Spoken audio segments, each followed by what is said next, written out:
Hello everyone, welcome to the second part of practice questions on central and state relations. तो चलिए start करते हैं आज का वीडियो। पहला क्वेश्चन कह रहा है, with reference to parliament's power to legislate on state list matters consider the following statement. यानी पार्लियामेंट के पास जो पावर है कि वो स्टेट लिस्ट के मैटर्स पे भी लॉ बना सकती है, उसके रिगार्डिंग यहाँ पे तीन स्टेटमेंट्स दिए गए हैं। हमें बताना है कि कौन सा या कौन से स्टेटमेंट जो हैं वो सही है। पहला स्टेटमेंट कह रहा है that Rajya Sabha can authorise parliament to legislate on a state list subject in national interest. यानी क्या राज्यसभा जो है वो पार्लियामेंट को ये अधिकार दे सकता है कि आप स्टेट लिस्ट सब्जेक्ट के अंदर जो सब्जेक्ट फॉल हो रहा है और वो नेशनल इंटरेस्ट में है तो उसके ऊपर कानून बना सकते हैं। तो जी हाँ, राज्यसभा जो है ऐसा कर सकता है और ये चीज किया जाता है under article number 249 of Indian constitution. ठीक है। Second statement, such a resolution must be passed by a simple majority of members present and voting। तो यहाँ पे ये स्टेटमेंट जो है वो गलत हो जाता है, क्योंकि यहाँ पे 2/3 जो है मेजोरिटी लगती है प्रेजेंट एंड वोटिंग मेंबर्स की। ठीक है, अगर 2/3 मेजोरिटी से वो बिल पास हो जाता है तो ही पार्लियामेंट को ये अधिकार मिलता है कि नेशनल इंटरेस्ट में स्टेट सब्जेक्ट के अंदर जो मैटर फॉल हो रहा है उसके ऊपर कानून बना सकती है। तो सेकेंड स्टेटमेंट यहाँ पे हमारा गलत हो गया। सेकेंड अगर गलत हो गया तो हम देखते हैं कि तीन ऑप्शन जो है वो एलिमिनेट हो गए और हमें आंसर मिल गया option A, one only. Third statement देख लेते हैं, a law made under such resolution ceases immediately after the resolution expire. क्या रेजुलेशन जब एक्सपायर हो जाता है तो वो लॉ जो है वो खत्म हो जाता है इमीडिएटली? तो जी नहीं, 6 महीने तक वो लॉ जो है वो और वैलिड रहता है। इसलिए करेक्ट आंसर क्या है? Option A. ठीक। Second question, which of the following extraordinary situations empowers the parliament to legislate on matters enumerated in the state list। यानी वो कौन कौन से extraordinary situations है जिसके तहत पार्लियामेंट को ये अधिकार मिल जाता है कि वो स्टेट लिस्ट के सब्जेक्ट्स पे कानून बना सकती है। पहला स्टेटमेंट कह रहा है ड्यूरिंग नेशनल इमरजेंसी। तो जी हाँ, नेशनल इमरजेंसी के दौरान हम देखते हैं कि पार्लियामेंट के पास ये पावर मिल जाता है कि स्टेट लिस्ट के मैटर्स पे पार्लियामेंट जो है वो कानून बना सकती है। Then second, during president's rule. तो जी हाँ, प्रेसिडेंट रूल के दौरान भी ये चीज़ हो सकता है, किया जाता है। Then third, to implement international agreement. तो जी हाँ, ये स्टेटमेंट भी सही है। इंटरनेशनल एग्रीमेंट को इम्प्लीमेंट करने के लिए स्टेट लिस्ट के मैटर पे पार्लियामेंट जो है वो कानून बना सकता है। फोर्थ स्टेटमेंट कह रहे हैं on recommendation of inter state council. तो जी नहीं, इंटर स्टेट काउंसिल जो होता है वो एडवाइजरी बॉडी है, वो रिकमेंड नहीं कर सकता है कि आप इस सब्जेक्ट के ऊपर लॉ बनाओ। पार्लियामेंट को ये नहीं कह सकता है कि स्टेट लिस्ट में ये जो मैटर है उसके ऊपर आप कानून बनाओ। तो फोर्थ जो स्टेटमेंट है वो क्या हो जाता है? गलत हो जाता है। और करेक्ट आंसर क्या है? Option A, 1, 2 and 3 only. Question number 3. Consider the following statements regarding laws made by Parliament during national emergency।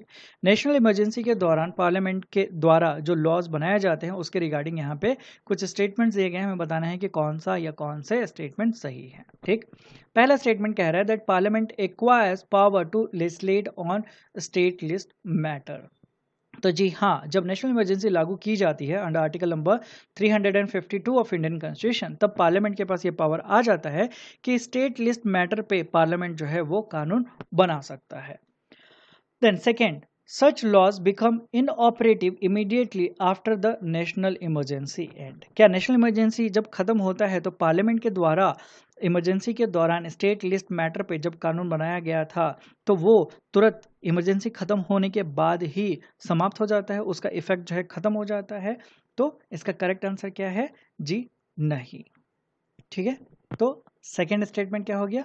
गलत हो गया। सेकेंड अगर गलत हो गया तो हम एलिमिनेट कर लेंगे आंसर्स को और हमें करेक्ट आंसर मिल गया option A, 1 only. Third statement भी देख लेते हैं, state legislature are completely barred from legislation on the state list. तो जी नहीं, ये स्टेटमेंट गलत है। जब नेशनल इमरजेंसी लगाई जाती है तो जो स्टेट गवर्नमेंट है वो भी स्टेट सब्जेक्ट यानी स्टेट लिस्ट के अंदर जो सब्जेक्ट्स है उसके ऊपर कानून बना सकती है और सेंट्रल गवर्नमेंट भी कानून बना सकती है। बट दोनों ने अगर कानून बना दिया तो सेंट्रल गवर्नमेंट का कानून जो है वो प्रिवेल करता है।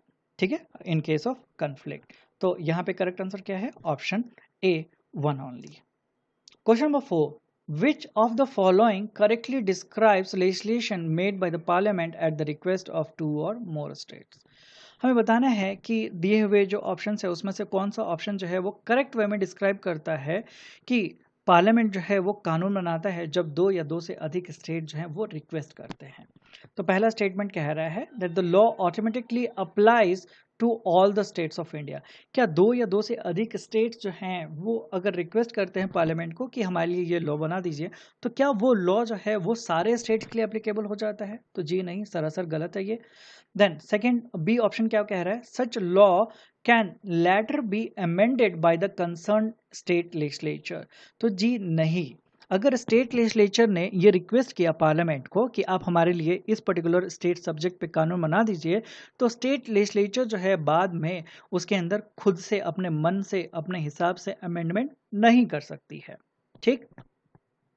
देन थर्ड, अदर स्टेट्स में adopt such law later by passing resolution. तो जी हाँ, ये स्टेटमेंट सही है। जब दो या दो से अधिक स्टेट्स ने रिक्वेस्ट किया पार्लियामेंट को कि इस पर्टिकुलर सब्जेक्ट पे जो स्टेट सब्जेक्ट के अंदर फॉल होता है उसके ऊपर आप हमारे लिए कानून बना दीजिए, और पार्लियामेंट ने वो कानून बना के पास कर दिया, तो दूसरे जो स्टेट्स हैं वो स्टेट लेजिस्लेचर में रेजुलेशन पास करके उस पर्टिकुलर लॉ को अपने स्टेट में एडप्ट कर सकते हैं। इसलिए करेक्ट आंसर क्या हो जाता है यहाँ पे, ऑप्शन सी। फोर्थ स्टेटमेंट क्या कह रहा है, that the president must declare financial emergency before such legislation. तो जी नहीं, सरासर ये पॉइंट गलत है। तो करेक्ट आंसर क्या है, option C. Question number 5, wildlife protection act 1972 and water prevention and control of pollution act 1974 are examples of. ये जो एक्ट हैं ये किसके एग्जांपल हैं? ऑप्शन ए कह रहा है laws enacted during national emergency. क्या नेशनल इमरजेंसी के दौरान ये लॉज हैं वो इनेक्ट किए गए थे? तो जी नहीं। ऑप्शन बी कह रहा है laws enacted under president rule. क्या प्रेसिडेंट रूल के अंडर में ये लॉज हैं वो इनेक्ट किए गए थे, बनाए गए थे पार्लियामेंट के द्वारा? तो जी नहीं। Then laws enacted on state request under article number 252। तो करेक्ट आंसर क्या है आपका, ऑप्शन सी। ये वो लॉज हैं जो स्टेट के रिक्वेस्ट पे पार्लियामेंट के द्वारा बनाया गया है। ठीक है। फोर्थ स्टेटमेंट क्या कह रहा है, laws enacted under the residuary power. तो जी नहीं, ये ऑप्शन जो है गलत है। करेक्ट आंसर है ऑप्शन सी, क्वेश्चन नंबर 5 का। Question number 6, which one of the following statements regarding laws made during the president's rule is correct. President rule में जो कानून बनाए जाते हैं उसके रिगार्डिंग यहाँ पे स्टेटमेंट्स दिए गए हैं, हमें बताना है कि कौन सा स्टेटमेंट जो है वो सही है। पहला स्टेटमेंट कह रहा है that such laws lapse immediately after president rules ends. यानी प्रेसिडेंट रूल जब खत्म होता है तो प्रेसिडेंट रूल में जो कानून बनाया गया था वो कानून जो है प्रेसिडेंट रूल खत्म होने के साथ ही खत्म हो जाता है। ये स्टेटमेंट सही है कि गलत है? तो ये स्टेटमेंट यहाँ पे क्या हो जाता है, गलत हो जाता है। सेकेंड स्टेटमेंट क्या कह रहा है, that the state legislature can let repel और अल्टर सच लॉज। तो ये स्टेटमेंट जो है वो सही है। थर्ड स्टेटमेंट देख लेते हैं, parliament permanently acquires legislative competence over state list subject. तो जी नहीं, ये स्टेटमेंट गलत हो जाता है। पार्लियामेंट जो है वो हमेशा के लिए स्टेट लिस्ट के सब्जेक्ट पे कानून नहीं बना सकती है। देन फोर्थ जो स्टेटमेंट कह रहा है such laws require ratification by Rajya Sabha. तो जी नहीं, ये स्टेटमेंट भी गलत हो जाता है। तो करेक्ट आंसर क्या है, option B. Question number 7, consider the following statements. Parliament can legislate on state list subjects for implementing international treaties and conventions. तो जी हाँ, पार्लियामेंट के पास ये अथॉरिटी है कि इंटरनेशनल ट्रीटीज एंड कन्वेंशंस को इम्प्लीमेंट करने के लिए पार्लियामेंट जो है स्टेट लिस्ट के अंदर जो सब्जेक्ट्स है उसके ऊपर कानून बना सकती है। Second statement, for such legislation consent of state is mandatory. तो जी नहीं, वहाँ पे स्टेट के कंसर्न की ज़रूरत जो है नहीं होती है, इसलिए सेकेंड स्टेटमेंट जो है गलत हो जाता है। सेकेंड अगर गलत हो जाता है तो हमें आंसर मिल जाता है option A, one only. Third statement क्या कह रहा है, such powers reflect the supremacy of the international laws over the constitution. तो जी नहीं, इंडिया जो है सोवरेन है, इसलिए इंडिया जो है किसी भी इंटरनेशनल लॉ के प्रेशर में आके अपनी मर्जी के अगेंस्ट जो है कुछ भी नहीं करेगा। इसलिए करेक्ट आंसर क्या है, option A, one only. Question number 8. With reference to conflict between central law and state law on concurrent list subject, consider the following statement. यानी concurrent list subject पे सेंट्रल गवर्नमेंट ने law बना दिया है and state government ने भी law बना दिया है, तो उसके रिगार्डिंग यहाँ पे स्टेटमेंट्स दिए गए हैं, हमें बताना है कि कौन से स्टेटमेंट जो है वो सही है। पहला स्टेटमेंट कह रहा है that central law generally prevails over state law. तो जी हाँ, कंकरेंट लिस्ट पे अगर दोनों गवर्नमेंट ने, central government and state government ने, दोनों ने कानून बना दिया है, तो इन जनरल क्या होता है कि सेंट्रल गवर्नमेंट का लॉ जो है वो प्रिवेल हो जाता है, उसकी मान्यता जो है मानी जाती है। ठीक है। Then second statement, a state law reserved for president's consideration and receiving assent may prevail in that state. तो जी हाँ, प्रेसिडेंट के कंसिडरेशन के लिए अगर वो लॉ रखा गया था और प्रेसिडेंट ने एसेंट दे दिया, अप्रूवल दे दिया, तो वो लॉ जो है वो प्रिवेल कर जाएगा, सेंट्रल गवर्नमेंट का जो लॉ है वो नीचे हो जाएगा। ठीक है। Third statement, parliament can not override such state laws. तो ये स्टेटमेंट गलत हो जाता है, बिकॉज पार्लियामेंट जो है वो उसी टॉपिक पे दूसरा कानून बना के ओवरराइड कर सकती है उस पर्टिकुलर स्टेट लॉ को। तो यहाँ पे थर्ड स्टेटमेंट जो है वो क्या हो जाता है, गलत हो जाता है। करेक्ट आंसर क्या है, option A 1 and 2 only. Question number 9. Which of the following statements regarding reservation of state bills is correct? State bill के reservation के regarding यहाँ पे statements दिए गए, हमें बताना है कि कौन सा सही है।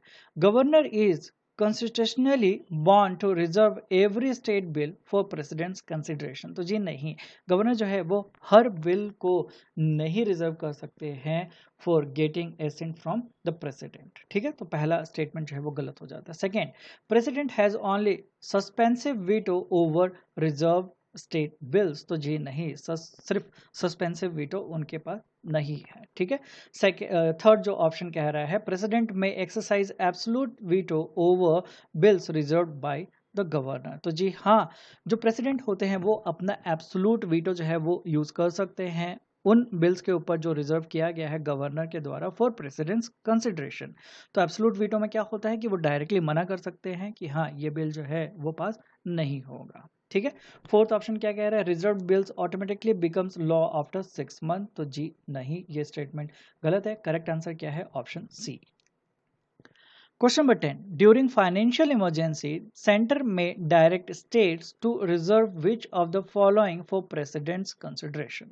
यानी जब देश में फाइनेंशियल इमरजेंसी लगाई गई है तो सेंट्रल गवर्नमेंट जो है वो क्या दिशा निर्देश देती है स्टेट्स को with respect to which bills guidance is given to the state governments कि आपको प्रेसिडेंट के कंसिडरेशन के लिए इन बिल्स को रिजर्व करके रखना है।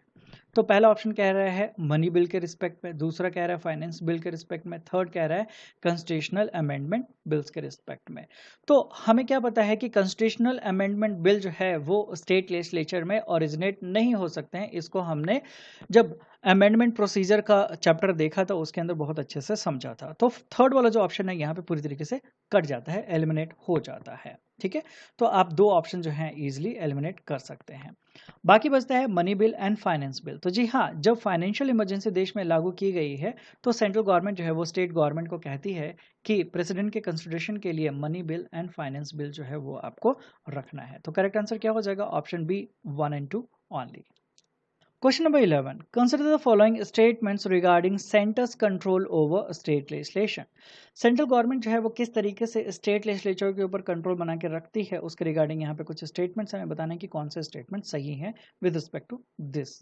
तो पहला स्टेटमेंट कह रहा है certain state bills require prior sanction from the president before introduction. क्या कुछ ऐसे बिल्स होते हैं जो रिजर्व किए जाते हैं कि अगर स्टेट लेजिस्लेचर को इसके ऊपर लॉ पास करना है तो पहले प्रेसिडेंट से परमिशन लेने की जरूरत होगी। तो जी हाँ, ये स्टेटमेंट सही है। इस प्रकार से जो सेंट्रल गवर्नमेंट है वो स्टेट लेजिस्लेचर के ऊपर कंट्रोल बना के रखती है।